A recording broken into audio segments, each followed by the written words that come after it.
ஆஸ்திரேலிய அணிக்கு எதிரான முதல் டெஸ்ட் போட்டியில் இந்திய அணி 295 ரன்கள் வித்தியாசத்தில் சரித்திர வெற்றியை பெற்று சாதனை படைத்து பார்டர் கவாஸ்கர் தொடரில் 1-0 என்ற கணக்கில் முன்னிலை பெற்று சம்பவம் செய்துள்ளது. பெர்த் மைதானத்தில் நடைபெற்ற இந்திய ஆஸ்திரேலிய அணிகளுக்கு இடையிலான முதல் டெஸ்ட் போட்டியில் முதலில் பேட்டிங் செய்த இந்திய அணி 150 ரன்களுக்கு ஆல் அவுட் ஆக பின்னர் களமிறங்கிய ஆஸ்திரேலிய அணி பும்ரா என்ற சூறாவளியில் சிக்கி 104 ரன்களுக்கு சுருண்டது.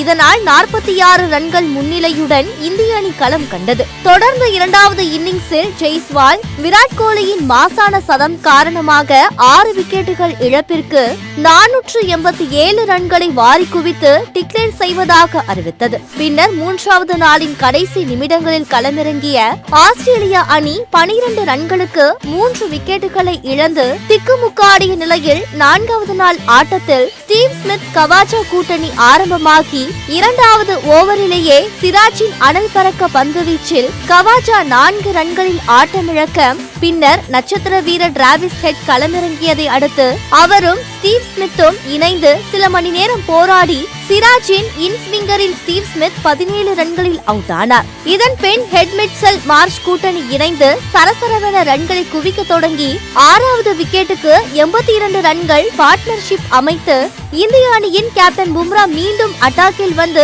ஹெட் விக்கெட்டை காலி செய்தார். சதம் அடிப்பார் என்று எதிர்பார்க்கப்பட்ட அவர் 89 ரன்களில் ஆட்டமிழக்க அதிரடியாக நிதிஷ்குமார் ரெட்டி மிட்சல் மார்ஷை 47 ரன்களில் முடித்து பெவிலியனுக்கு அனுப்பி வைத்த பின் வந்த அலெக்ஸ் கேரி மட்டும் ஒரு கையாக போராடினார். ஆனால் வாஷிங்டன் சுந்தர் ஸ்பின்னில் மிட்சல் ஸ்டார்க் 12 ரன்களிலும் நேத்தன் லயன் டக் அவுட் ஆகி கடகடவென வெளியேறினார். இறுதியாக ஹர்ஷித் ராணா பவுலிங்கில் அலெக்ஸ் கேரியும் 36 ரன்களில் ஆட்டமிழந்தார். இதனால் ஆஸ்திரேலிய அணி 238 ரன்களுக்கு ஆல் அவுட் ஆகியதை தொடர்ந்து இந்தியா 295 ரன்கள் வித்தியாசத்தில் அசத்தலான வெற்றியை பெற்று இமாலய சாதனையை படைத்திருப்பதால் பார்டர் கவாஸ்கர் டிராபியில் 1-0 என்ற கணக்கில் இந்திய அணி முன்னிலை பெற்றுள்ளது.